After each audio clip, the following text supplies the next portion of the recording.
1001 ஒரு படம். அதனுடைய கிளைமேக்ஸில் கதாநாயகனுக்கும் வில்லனுக்கு நடக்கிற உரையாடல், எம்ஜிஆருக்கு நம்பியாருக்கு. அப்போ ஆரம்பிப்பார் நம்பியார், மணிமாறா பெட்டிக்குள்ளே என்ன இருக்குது? அதை என்ன போது அதை நான் சொல்ல வேண்டிய அவசியம் இல்லை. மணிமாறா, மதம் கொண்ட யானை என்ன செய்யும் தெரியுமா? அது சிறங்கொண்ட சிங்கத்தை தோற்று, அது உனக்கு தெரியுமா? மணிமாறா, என்னை மிருகமாக்காத, இதுமாரித்தான் ஆக போகிறீங்களா? நான் உன் தலைவன், ஆனால் உன் நதத்தை அப்படி இல்லையே அப்படின்னா. இதுதான் ஒரு ஹீரோவு வில்லன் பேசுகிற வசனம். தமிழ் எப்படி இருந்துச்சு ஒரு 65. இன்றைக்கும் ஒரு வில்லன் பேசுகிறார், 15 நிமிஷம் பூரா வால்யூம் ஏற்றி பார்க்குறார், பேசுகிறார். ரகுவரன் பேசுகிறார், ஸ்கூல் ஆட்டோ வந்துருச்சுன்னு 15 பேர் வெளியே ஓடிட்டாங்க. ஆட்டோ மூவாது போல பிடிச்சி பார்த்தீங்களா? பேசுகிற முறையாக இருக்கட்டும், எல்லாமே முறையாக இருந்தது. அதனால தான் பெரியவங்களாம் நிறையா இருக்கீங்க. அவங்களுக்கு இந்த கால கல்ச்சர், இந்த கலாச்சாரம் ஏன் பிடிக்கலைன்னா, எல்லாமே முறையாக இருந்தது அன்னைக்கு. ஆனால் இன்றைக்கி அப்படி இல்லையே.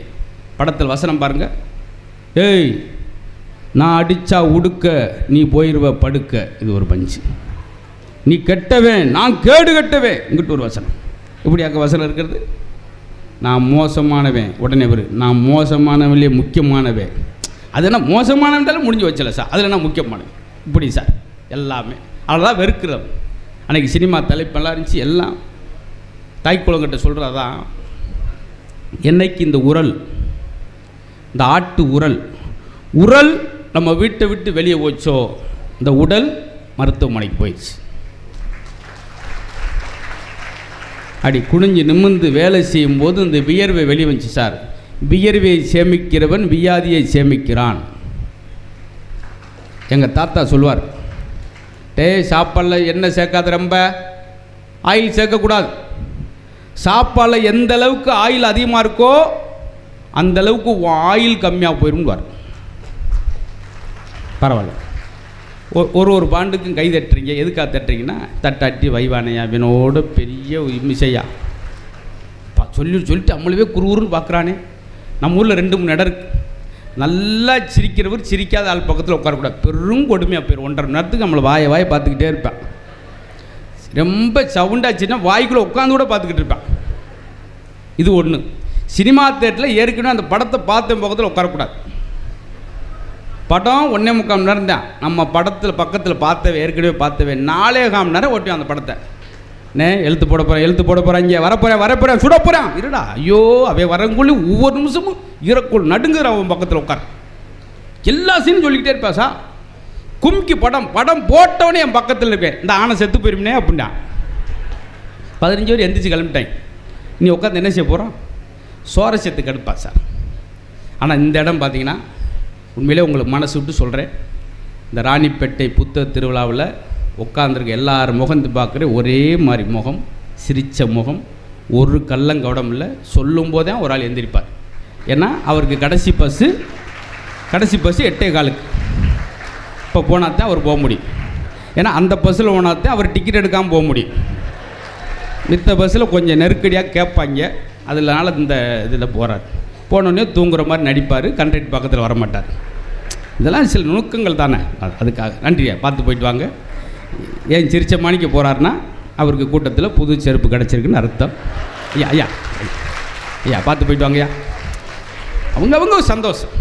ஆனால் வீட்டில் போய் பார்ப்பார், 2 வலது காலம் போச்சேன்னு வருத்தப்படுவார். அங்கே போகணுங்க, நல்ல மகிழ்ச்சியாக போகிறார். அதாவது அவங்கெல்லாம் வர்றது ஆசீர்வாதம் சார். எனக்கு ஆசீர்வாதம் உட்காந்து கேட்டு போகிறது ஒரு ஆசீர்வாதம். எல்லாராலும் முடியுமா? நான் மேடைக்கு சொல்லுவேன், அதிகமாக சிரிப்புக்கு நேரம் ஒதுக்குறவன் டாக்டருக்கு நேரம் ஒதுக்க தேவையில்லை. ஏன்னா ஒருத்தன் டாக்டர் போய் உட்கார்ந்தோடனே டாக்டர்ண்டான் எதுவும் பேசக்கூடாது. கையை தூக்குங்க, மோதிரம் பூசா கீழே இறக்குங்க, காலை நீட்டுங்க, செருப்பு இடிக்குது உள்ள மடக்கும். சாணியில் மிச்சிட்டு வந்தீங்களா? காட்டுங்க, பல்ல விளக்குங்க, வாயை மூடுங்க, மூக்கை காட்டுங்க, முடியை வெட்டுங்க. ஏன்னா அவன் மூக்கு முடிக்கும் டை அடிச்சிருக்கான், கொஞ்சம் வசதியான ஆள் போல். இருமுங்க, தும்முங்க, சட்டை கலத்துங்க, உதறுங்க, மூச்சு விடுங்க, பேச்சு விடுங்க, மூச்சு ஒரே தான் விடுங்க. டாக்டர் 47 நிமிஷம் ஆச்சு. அப்புறமேல் டாக்டர் கேட்குறார் பக்கத்தில் போய், என்ன செய்யுது? அவன் சொன்னேன், என் 3வது பொண்ணுக்கு சடங்கு பத்திரிக்கை கொடுக்க வந்தேன் சார் அப்படின்னு. ஓ, முதலே சொல்ல வேண்டியானியா, நீ முதலே கேட்க வேண்டியானியா? மூக்க நிட்டு நாக்கு நிட்டுண்டு ஒரே தான் நீட்டிக்கிட்டே போயிட்ட 3/4 மணி நேரம். பத்திரிக்கை நான் 10 வீட்டில் நீட்டிட்டு போடையா அப்படி தேவையா சார் இது? சார் நீங்கள் சிப்பி சக்கரவர்த்தி மாதிரி புறாவுக்காக தன் சதையை கொடுத்தார்,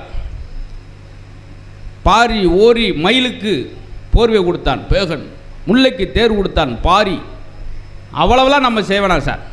கஷ்டப்படுற ஒருத்தனுக்கு ஆறுதலாக 2 வார்த்தை உங்கள் நாவிலேருந்து கொடுத்தாலே அதுவே பெரிய உதவி. இன்னைக்கு உள்ள சூழல் அதை செய்கிறதே கிடையாது.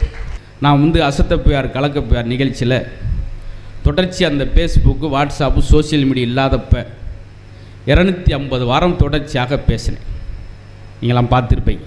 அதுக்கு காரணம் முழுக்க இந்த வாசிப்பு தான் சார். புத்தகங்களை ஓசி வாங்கி படித்து நூலகத்தில் குறிப்பு எடுத்து, அப்போல்லாம் புத்தகம் வாங்குறதுக்கான சூழல் இருக்காது. அப்போ இன்னைக்கு யூடியூப்பில் போட்டு இப்போ மதுரை மூத்து காமெடின்னு போட்டால் ஒரு 2000 விஷயம் வரும். ஆனால் நாங்கள் பேசுகிறதுக்கு, எங்களுக்கு ரெஃபர் பண்ணுறதுக்கு, ஒரு தகவலை கேட்குறதுக்கு அப்போல்லாம் கிடையாது. அப்போ 250 வாரங்கள் தொடர்ச்சியாக பேசுகிறதுக்கு எனக்கு பெரிய உதவியாக இருந்தது இந்த புத்தகம் என்பதால் எனக்கு புத்தகமும் புன்னகையும். பார்த்தீங்களா, இது மாதிரி ஒவ்வொரு மனுஷனுக்கு அது பெரிய உயிர் நாடியாக அற்புதமான விஷயமா இருக்கும். பேருக்கு அவனுக்கு சம்மந்தமே இருக்கா சார். சத்தம் போட்டுக்கிட்டே இருப்பான், அவன் பேர் சாந்தின்னு வச்சுருப்பான். அப்புறம் உனக்கு எதுக்கு சாந்தி? பார்த்தீங்களா, சிரிச்சமாகவே சோகமாகவே இருப்பான், பேர் சந்தோஷ்னு வச்சுருப்பாங்க. சந்தோஷுக்கும் பேருக்கு ஏதாவது இருக்கா? ஆச்சரியமாக இருக்கும். 10 பைசா அடுத்த ஆளுக்கு உதவி செய்ய மாட்டேன், டீ வாங்கி தர மாட்டேன், பேர் தர்மராஜ்னு வச்சுருப்பாங்க. நீ என்னத்தை தர்மம் பண்ணிட்ட? இப்படியெல்லாம் இருப்பாங்க. வீட்டுக்கு வந்திருக்காங்க, டீ கொடுக்குது ஒரு அம்மா, ஒத்த போட்டு டீ சிந்தாமல் கொண்டு வந்துச்சு. சிந்தாமல் வராளே, அவள் தான் சிந்தாமணி.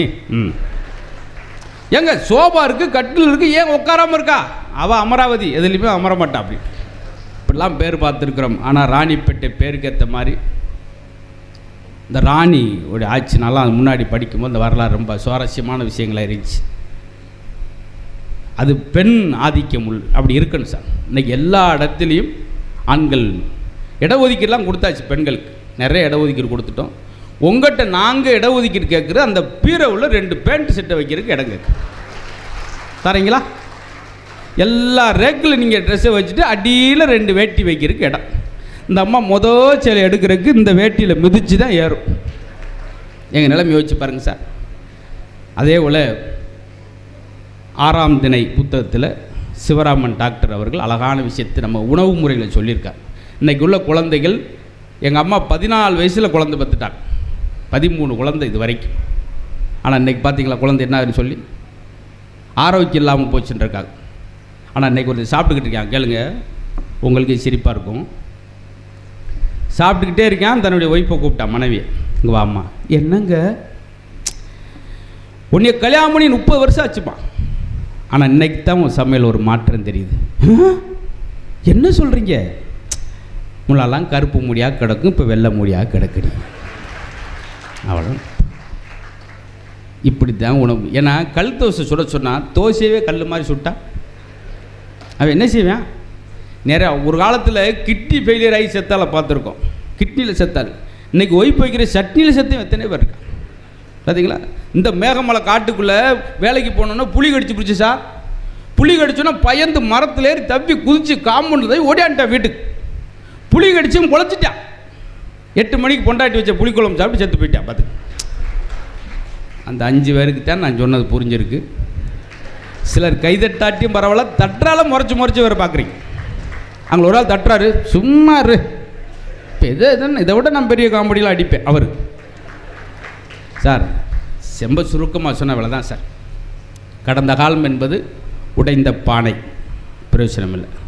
வருங்காலம் என்பது மதில் மேல் பூனை. ஆனால் நிகழ்காலம் என்பதான் கையில் உள்ள வீணை. இந்த நிகழ்காலத்தில் ரசித்து படம். இந்த நேரம் அருமையான நேரம் என்று எடுத்தால் தான் நல்லாயிருக்கும். இந்த நபர் நல்ல நண்பர் அப்படின்னு எடுத்தால் தான் நல்லாயிருக்கும்.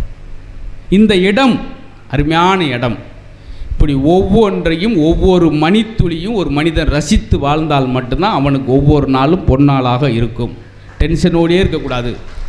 ரசிங்க, மனைவியை பாராட்டுங்க. சொல்கிறாங்கல்ல, மனைவி எங்கேயா பாராட்டுருக்குமா சார்? அன்றைக்கு கூப்பிட்றேன், காலைல ஒரு 6:30 மணி இருக்கும். மரகதம் என்னங்க, வாமா வாக்கிங் போ, டெய்லி வாக்கிங் போ. எதுக்குங்க திடீர்னு? சுடுதண்ணி குடி. பதறா ஒவ்வொரு நிமிஷம். வாய்ப்பில் குபிர் குபின் எலுமிச்சம்பழத்தை கரைச்சி குடி. ஒன்றை இருக்குல்ல, அரல்வீதை அரைச்சி குடிச்சிடலாம்டா. அப்படி ரன்னிங் போ, ஜிம்முக்கு போ. இரியா திடீர்னு எதுக்கு இப்படி? எதுக்கு இத்தனை கண்டிஷன்? தொப்பை விழுதுவார். எதுக்கு தொப்பை விழுது உனக்கு? சப்புன்னு இருக்கா முட்டாப்பளை. 5 மாதம் கன்சிவாக இருக்கண்டா. அப்படி எங்கள் மனைவியே ரசித்து பாராட்டத்தில் இப்படி ஆள்கிட்ட குடும்பம் நடத்துகிற அந்த அம்மா கோயில் கட்டி கும்பிடணும் சார். இப்படி ஆள் எங்கேயா பார்த்துருக்கீங்களா? எல்லாத்தையும் ரசிக்கணும் சார். நீங்கள் இப்போ ரசிக்கிறனால என்னால் பேச முடியும். ஆனால் அன்றைக்கி மெரினா பீச்சில் பார்க்குற ஒரு 46 பேர் சாக்ஸும் போட்டுக்கிட்டு சவுண்டு அதிகமாக இருக்குது, பெர்ஃபார்மன்ஸ் கம்மியாக இருக்குது. மூவ் ஆக மாட்டேங்கிறாங்க. மூவாட்டி பரவாயில்ல, அயடசூட ஆக மாட்டேங்கிறான். ஜெண்டு பாம்பு எதுவுமே கிடையாது. காற்ற ஊதுறான்னு வழியா 2. ஏன்னா அவனை வலது பக்கம் வரையா, வகுறு இடது பக்கம் இழுத்துட்டு ஓடுது. பெட்ரூமில் படுத்து கிடக்கேன், வகுரெல்லாம் நடுகாலில் வந்து கிடக்கு. கூட்டுறமா இதையும் சேர்த்து போடு. அப்படி ஒரு வாக்கிங் எப்படி போகணும் டாக்டர் சொல்கிறார் சார். நல்லா கையை வீசி வீசி நடங்க. யார்கிட்டையும் பேசாங்க, ஃபோன் பேசாங்க, பாட்டு கேட்காம வேகமாக நடங்க. 10,000 அடி 3/4 மணி நேரம் நடங்க. வேர்க்கணும், சட்டையை கழுத்தி புளியணும். 3/4 மணி நேரம் கழிச்சு இதான் வாக்கிங். அம்மாவில் எப்படி வாக்கிங் போகிறேன் தெரியுமா? 4 ஸ்டெப்பு போகிறேன், 2 உளுந்த விட உடனே 2 ஸ்டெப். இது என்ன சுண்டா? அது கொஞ்சம் பார்சல் கட்டினேன். இது என்ன புதுசாக போட்டிங்க போண்டாவா? அதை கொண்டாங்க அப்படின்னு அத்தனையும் பார்சல் வாங்கிட்டு 16 வருஷம் வாக்கிங் போகிறேன் மாப்பிள்ள, ஒன்றும் ரிசல்ட் இல்லையே. நீ முதல்ல 200 ரூபா எடுத்துகிட்டு போகிற நிறுத்து, அப்புறம் எப்படி ரிசல்ட் வரும்? மொத்தம் வாக்கிங் எப்படி இருக்குது தெரியுமா? நடையில் ஆரம்பித்து வடையில் முடியுது, அவ்வளோதான் வாக்கிங். இதுக்கு ஏகப்பட்ட பில்டப். 15,000 ரூபாய்க்கு ஷூ வாங்குறது, சாக்ஸ் வாங்குறது. எதுக்கு? இந்த வடையை திங்கிறதுக்கு. இன்னும் சிலர் பாருங்கள், தொப்பை வந்துருச்சுன்னா செல்ஃபி எடுக்கும்போது வகுற உள்ளே இழுப்பேன். பின்னாடி முது இங்கே வந்திருக்கும். பின்னாடி அண்ணே முது இங்கே இருக்குனே, இருப்பா தம்பி கொஞ்சம் வெயிட் பண்ணு. அதனால் எல்லோரும் ஆஃப் சைஸ் போட்டோ எடுப்பாங்க பார்த்துருக்கீங்களா? வகுரை இழுத்துட்டு விடுவேன், குபின்னு லென்ஸில் அடித்து கேமராமேன் வந்து எடுப்பார். அப்படி ஆயிடுச்சு. ஆனால் தொப்பை இருந்தாலும் அது ஒரு பெருமையை எடுத்துக்கிறோம் சார். ஏன்னா நான் சொன்னேன், நெகட்டிவ் அப்புறம் பாசிட்டிவாக மாற்றுக்கிட்டு ஒரு புத்தகத்தில் போட்டுதாங்க. எப்படி? தொப்பை இருக்கேன்னு வருத்தப்படாங்க, சந்தோஷப்படுங்க. ஏன்னா குப்புறக்க விழுந்தீங்கன்னா மூக்கில் இடிக்காது, அப்படியே தனியாக ஹெலிகாப்டர் மாதிரி கிடக்கும். இப்படி தான் சார் எடுத்துக்கிறோன்னா. நீ வாழ்க்கையில் எல்லா நெகட்டிவும் பாசிட்டிவாக எடுத்துக்கிறோம். மனைவிக்கு சமைக்க தெரியலையேன்னு வருத்தப்படாங்க, ஒரு வயல் உங்கள் வீட்டை பக்கம் வரமாட்டேன்னு பெருமைப்படுங்க. சார் ஒரு டீ குடிக்கலாம், ஐயோ ஓ வீட்டில் டீயா ஓடியே போயிடுவேன்.